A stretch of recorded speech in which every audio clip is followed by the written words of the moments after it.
تمام دیکھنے اور سننے والوں کو السلام علیکم۔ ایک دفعہ کا ذکر ہے کہ کسی ملک میں ایک بہت ہی امیر تاجر رہتا تھا۔ اس کا نام عبداللہ تھا۔ عبداللہ کی 3 بیٹیاں تھیں۔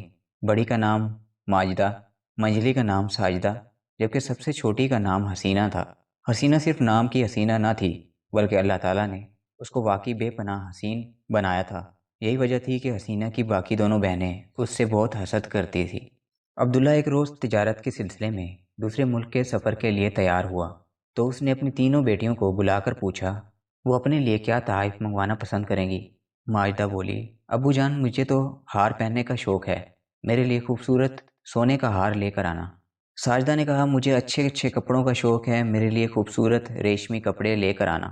عبداللہ نے اپنی سب سے چھوٹی بیٹی حسینہ سے پوچھا کہ وہ اس کے لیے کیا لائے تو وہ بولی، ابو جان میرے لیے ایک سفید گلاب کا پھول لے کر آنا۔ عبداللہ نے اپنی بیٹیوں سے ان کی فرمائش کے مطابق تحائف لانے کا وعدہ کیا اور سفر پر روانہ ہو گیا۔ سامان تجارت کی خرید و فروخت سے فارغ ہو کر عبداللہ نے اپنی بیٹیوں کے لیے تحائف خریدے، لیکن بہت کوشش کے باوجود اس کو سفید گلاب کہیں نہ ملا۔ عبداللہ نے سوچا کہ گھر جا کر حسینہ کو اس کی پسند کے مطابق کچھ اور خرید دوں گا، لیکن اللہ کی قدرت کے واپسی کے سفر میں جب وہ ایک گھنے جنگل سے گزرا تو زبردست طوفان شروع ہو گیا۔ طوفان اتنا زبردست تھا کہ جنگل میں ہر طرف اندھیرا چھا گیا، جس کی وجہ سے تاجر راستہ بھٹک گیا۔ اب تو تاجر عبداللہ بہت پریشان ہوا۔ ابھی تاجر پریشان کھڑا سوچ ہی رہا تھا کہ اس بیابان جنگل میں کس سے رہنمائی حاصل کرے کہ اس کو دور ایک گھر کے آثار نظر آئے۔ عبداللہ یہ سوچ کر اس گھر کی طرف چل پڑا کہ اس گھر کے مکین سے راستہ معلوم کیا جائے۔ دروازے پر کافی دیر دستک دینے کے باوجود کوئی نہ آیا تو عبداللہ نے دروازے کو آہستہ سے دھکیل کر دیکھا۔ ہاتھ لگتے ہی دروازہ خود بخود ہی کھلتا چلا گیا۔ عبداللہ نے گھر کے اندر داخل ہو کر دیکھا، وہاں کوئی بھی نہیں تھا۔ ایک کمرے سے بھینی بھینی خوشبو آ رہی تھی۔ عبداللہ نے اس کمرے میں جھانک کر دیکھا تو وہاں گرما گرم مزیدار کھانا رکھا ہوا تھا، اور یہ خوشبو اسی کھانے کی وجہ سے تھی۔ گرما گرم کھانا دیکھ کر عبداللہ کی بھوک جاگ اٹھی اور وہ دیوانہ وار کھانے پر ٹوٹ پڑا۔ خوب شکم سیر ہو کے کھانا کھانے کے بعد عبداللہ ایک کمرے میں لیٹ کر سو گیا۔ راستے کی تھکن کی وجہ سے وہ خوب گہری نیند سویا۔ جب اس کی آنکھ کھلی تو صبح کی ہلکی ہلکی روشنی کمرے میں آ رہی تھی۔ عبداللہ یہ دیکھ کر بہت حیران ہوا کہ جہاں وہ لیٹا تھا اس بیڈ کے ساتھ میز پر تازہ ناشتہ تیار رکھا تھا۔ اس نے خوب اچھی طرح ناشتہ کیا اور سوچنے لگا، یہ بھی خوب مہمان نوازی ہے کہ میزبان خود ابھی تک سامنے نہیں آیا۔ ناشتے کے بعد عبداللہ اپنے بقیہ سفر کے لیے روانہ ہونے لگا تو اس نے دیکھا کہ اس پر اسرار محل کے ایک باغیچے میں سفید گلاب لگے ہوئے ہیں۔ سفید پھول دیکھتے ہی اس کو اپنی چھوٹی بیٹی حسینہ کی فرمائش یاد آ گئی۔ عبداللہ نے جیسے ہی سفید گلاب کا پھول توڑا، ایک گوندار آواز سنائی دی، او بدبخت انسان، میں نے مہمان سمجھ کر تیری خاطر مدارت کی، آرام سے رات بسر کرنے کے لیے انتظام کیا، اور تو نے مجھے یہ صلہ دیا کہ میرے باغیچے سے خوبصورت گلاب کا پھول چرا کر لے جا رہا ہے۔ عبداللہ نے آواز کی سمت دیکھا تو یہ دیکھ کر بہت خوف زدہ ہوا کہ ایک نہایت بدصورت انسان کی شکل سے مشابہ درندہ وہاں کھڑا تھا۔ عبداللہ نے ڈرتے ڈرتے کہا کہ وہ اسے معاف کر دے، اس کا مقصد بہت سے پھول چرانا نہیں تھا، بلکہ وہ اپنی بیٹی کی فرمائش پوری کرنے کے لیے فقط ایک سفید گلاب کا پھول لینا چاہتا تھا۔ درندے نے کہا، معافی تمہیں اس صورت مل سکتی ہے کہ اپنی جس بیٹی کے لیے تم یہ پھول لے کر جانا چاہتے تھے وہ آ کر میرے ساتھ رہے، دوسری صورت میں بہت سخت سزا دوں گا، اور ہاں یاد رکھو، اگر تمہاری بیٹی 3 دنوں کے اندر اندر میرے پاس نہ آئی تو نتائج کے ذمہ دار تم خود ہوگے۔ اگر حسینہ یہاں آنے پر رضامند ہو تو یہ انگوٹھی اس کو دے دینا، انگوٹھی انگلی میں پہنتے ہی وہ خود بخود یہاں آ جائے گی، اب تم جا سکتے ہو۔ عبداللہ پریشانی کے عالم میں گھر پہنچا اور تمام واقعہ اپنی بیٹیوں کو سنایا۔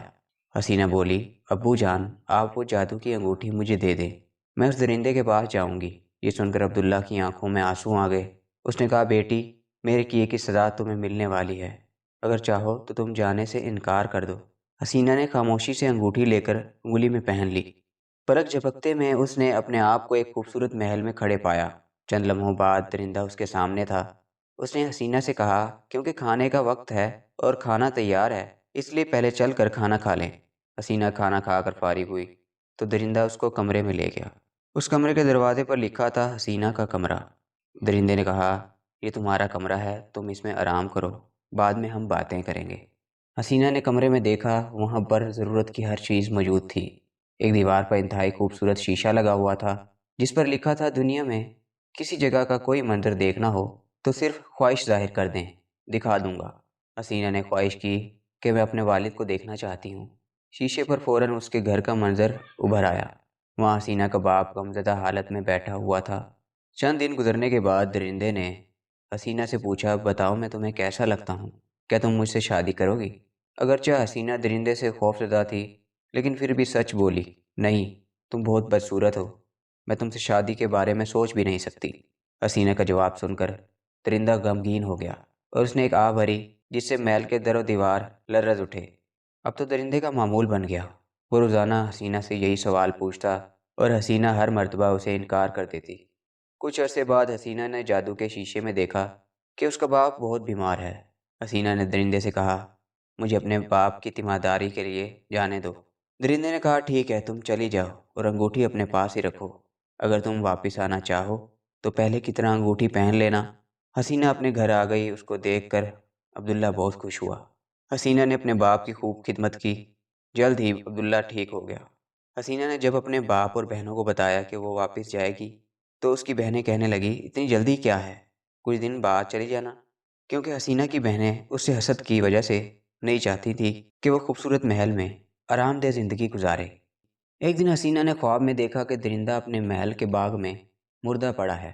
نیند سے بیدار ہونے پر وہ بہت بے چین ہو گئی۔ اس نے سوچا شاید وہ درندے سے پیار کرنے لگی ہے۔ حسینہ جادو کی انگوٹھی کے ذریعے فوراً محل میں پہنچ گئی۔ وہاں اس نے دیکھا کہ واقعی درندہ اپنے باغ میں بے سود پڑا ہے۔ وہ تیزی سے درندے کے پاس پہنچی اور اسے جھنجھوڑ کر بولی، خدا کے واسطے تم مرنا نہیں، میں اب تمہارے بغیر نہیں رہ سکتی، کیونکہ میں تم سے محبت کرتی ہوں اور تمہارے ساتھ شادی کرنا چاہتی ہوں۔ ابھی حسینہ نے بات مکمل ہی کی تھی کہ زوردار آندھی آئی اور دل دہلا دینے والی آواز سے جب اندھیرا ختم ہوا تو حسینہ نے دیکھا کہ ایک نہایت خوبصورت آدمی اس کے سامنے کھڑا ہے۔ حسینہ نے اس سے پوچھا، تم کون ہو اور یہاں کیسے آئے؟ تو آدمی بولا، دراصل ایک جادوگرنی نے جادو کے زور پر مجھے درندہ بنا دیا تھا، اور یہ جادو اسی وقت ختم ہونا تھا جب کوئی خوبصورت لڑکی مجھے پسند کرتے ہوئے مجھ سے شادی پر تیار ہو جاتی۔ میں قریب ہی ایک ملک کا شہزادہ ہوں۔ یہ سب سن کر حسینہ بہت خوش ہوئی۔ شہزادہ اسے اپنے ملک لے گیا۔ وہاں دونوں کی دھوم دھام سے شادی ہوئی۔ اس شادی کی تقریب میں حسینہ کے والد عبداللہ اور اس کی بہنوں نے بھی شرکت کی۔ حسینہ اس سے پہلے اس قدر کبھی خوش نہیں ہوئی تھی۔ اس نے دل و جان سے شہزادے سے سچا پیار کیا تھا اور اس کے بعد وہ دونوں اپنے گلاب کے باغ میں ہنسی خوشی رہنے لگے۔ دوستوں، امید کرتا ہوں آپ کو یہ ویڈیو بہت پسند آئی ہوگی۔ ویڈیو پسند آئی ہے تو ویڈیو کو شیئر کریں اپنے دوستوں کے ساتھ اور چینل کو سبسکرائب کریں۔ تب تک کے لیے اللہ حافظ۔